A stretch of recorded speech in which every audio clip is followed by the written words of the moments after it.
Fredericton. Merci, Madame la Présidente. Je soulève aujourd'hui une question dans notre procédure d'ajournement que j'avais initialement soulevée le 2 novembre pendant la période des questions. Je suis heureuse d'avoir l'occasion d'aborder un sujet qui est important pour les Canadiens et dont ils sont très fiers. Le fait que nous sommes une terre d'accueil, l'immigration est une tradition canadienne. N'oublions pas que la plupart d'entre nous sommes des immigrants sur cette terre et qu'au fil des ans, le multiculturalisme est devenu une de nos valeurs communes en tant que nation. Ça contribue directement à l'enrichissement et à la croissance de nos communautés d'un bout à l'autre du pays. Tout au long de l'histoire de l'humanité, les gens ont été en mouvement. Beaucoup ont migré par nécessité pour échapper à la persécution et à la dévastation. D'autres ont migré par choix à la recherche d'opportunités économiques et dans l'espoir d'un meilleur avenir pour eux et leur famille. Le mois dernier, le ministre a annoncé le nouveau plan pour les niveaux d'immigration pour 2021-2023 qui prévoit le plus haut niveau d'immigration de toute l'histoire du Canada. Ce plan se concentre sur l'accueil de la majorité des immigrants dans le cadre des programmes de catégorie économique. Bien sûr, l'accent mis sur la migration économique, c'est pas nouveau. La croissance économique, les considérations démographiques et les besoins du marché du travail définissent les politiques d'immigration du Canada depuis plusieurs décennies maintenant. Mais est-ce que cette approche fonctionne? L'accent mis sur les voies rapide d'accès à l'immigration économique ignore ou sous-estime la contribution économique des nouveaux arrivants au Canada. Les Canadiens sont fiers de leur hospitalité. Ils soutiennent l'immigration pour ses avantages économiques et pour les avantages du multiculturalisme. Les nouveaux arrivants apportent de nombreuses contributions culturelles, sociales et interpersonnelles, en plus ou plutôt à la place des contributions économiques. J'ai demandé au ministre s'il pensait qu'une cible de 4,4 % pour l'immigration francophone hors Québec était suffisante pour avoir un impact sur la vitalité des langues officielles, car je soupçonne que ce n'est pas le cas. Quand on parle de la vitalité autre que celle de l'économie en matière d'immigration, pourquoi est-ce qu'on prend toujours des engagements aussi insignifiants? Au cours des derniers mois, alors que nos frontières étaient fermées pour la première fois depuis des générations, nous avons été forcés de réaliser à quel point nous sommes dépendants des contributions des nouveaux arrivants au Canada venus du monde entier pour faire fonctionner nos communautés. Le terme travailleurs essentiels est devenu un terme courant. On faisait allusion aux travailleurs marginalisés, les sous-payés qui s'occupent de nos soins et de la production alimentaire. Ils sont essentiels pour maintenir notre sécurité alimentaire. Il manque de services de protection juridique et d'accès à l'immigration. Les femmes immigrantes qui travaillent dans le secteur des soins de longue durée mettent leur propre santé en danger pour prodiguer des soins aux personnes âgées en attendant que leur demande d'immigration soit traitée.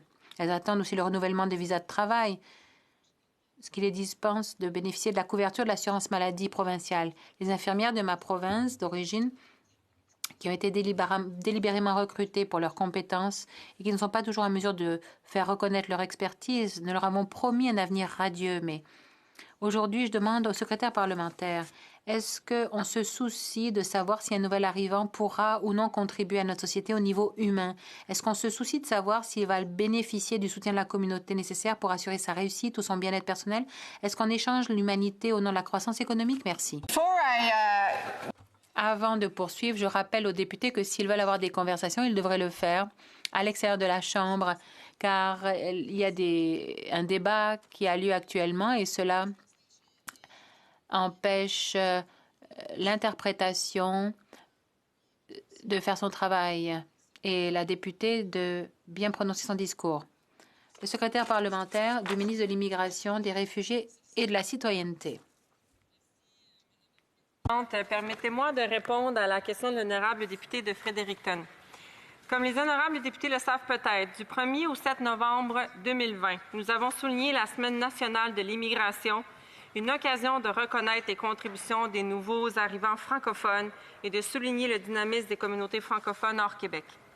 Le gouvernement croit fermement que tous les nouveaux arrivants, y compris les immigrants francophones, contribuent à la vitalité du Canada. Par conséquent, nous devons créer des communautés accueillantes et inclusives pour les nouveaux arrivants francophones et leur apporter un soutien adapté et en temps opportun pour qu'ils s'intègrent et nouent des liens avec ces communautés. Pour démontrer l'engagement du gouvernement à attirer les nouveaux arrivants francophones au Canada, le 27 octobre dernier, le ministre Mendicino a annoncé que les candidats francophones et bilingues recevraient des points supplémentaires dans le cadre du programme Entrée d'Express et d'immigration, réfugiés et citoyenneté Canada. Le système en ligne du ministère pour gérer les demandes des travailleurs qualifiés qui souhaitent devenir résidents permanents. Les demandes du programme Entrée Express reçoivent des points pour divers facteurs. Et cette modification fera passer le nombre de points attribués de 15 à 25 pour les candidats francophones et de 30 à 50 pour les candidats bilingues. Nous pensons que l'attribution des points supplémentaires dans le programme Entrée express pour les candidats francophones et bilingues fera augmenter les admissions de francophones. Et j'ai confiance que cela aidera le gouvernement à respecter son objectif d'atteindre un objectif de 4,4 % d'admission des francophones hors Québec d'ici 2023. La progression pour atteindre cet objectif dépendra également des restrictions de voyage dans le contexte de la pandémie. Mais je crois que c'est quelque chose que nous pouvons faire à terme pour accroître les admissions de francophones et soutenir les communautés francophones en situation minoritaire. Et je ne suis pas la seule à penser que cette mesure est un moyen concret pour y arriver. Vendredi dernier, lors de l'annonce de notre plan des niveaux d'immigration 2021-2023, la FCFA qualifiait notre initiative d'une initiative tangible pour l'immigration francophone.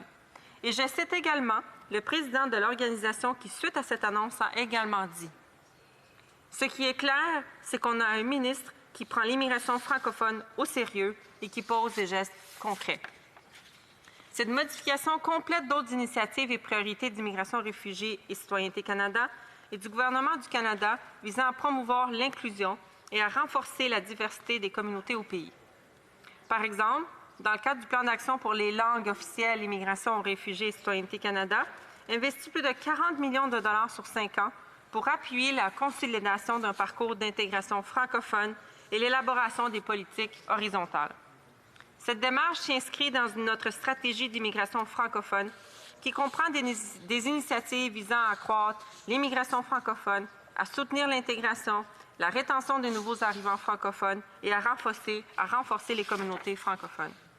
Parallèlement aux initiatives prises par Immigration, Réfugiés et Citoyenneté Canada pour répondre à la pandémie, certains organismes fournissent des services d'accueil et d'intégration au Canada qui ont rajusté le tir pour adapter leurs services aux réalités de la COVID.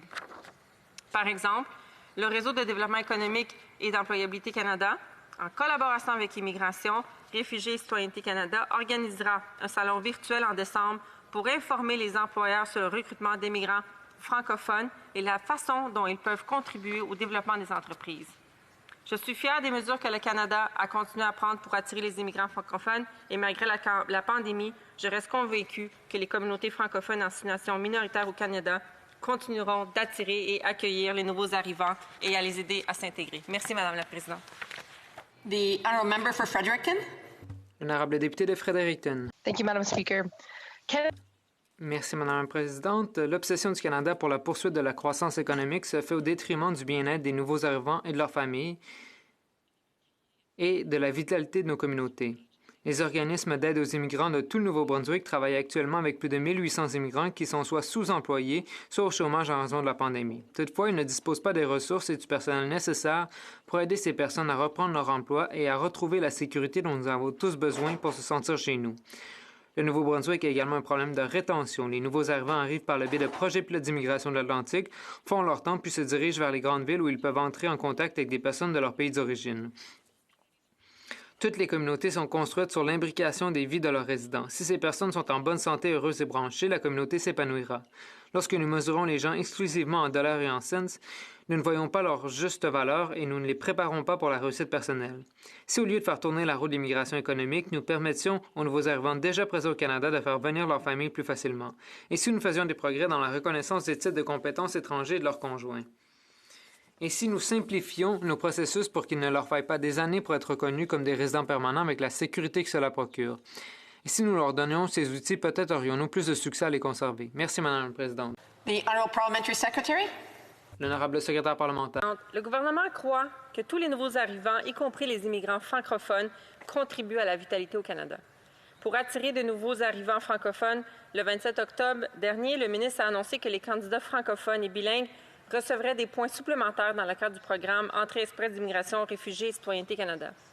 Cette modification fera passer le nombre de points attribués de 15 à 25 pour les candidats francophones et de 30 à 50 pour les candidats bilingues. Cette modification aidera le gouvernement à atteindre un objectif de 4,4 % d'admission francophone hors Québec d'ici 2023. Et elle complète d'autres initiatives visant à promouvoir l'immigration francophone hors Québec et à renforcer les diversités des communautés au pays. Merci, Madame la Présidente. The Honourable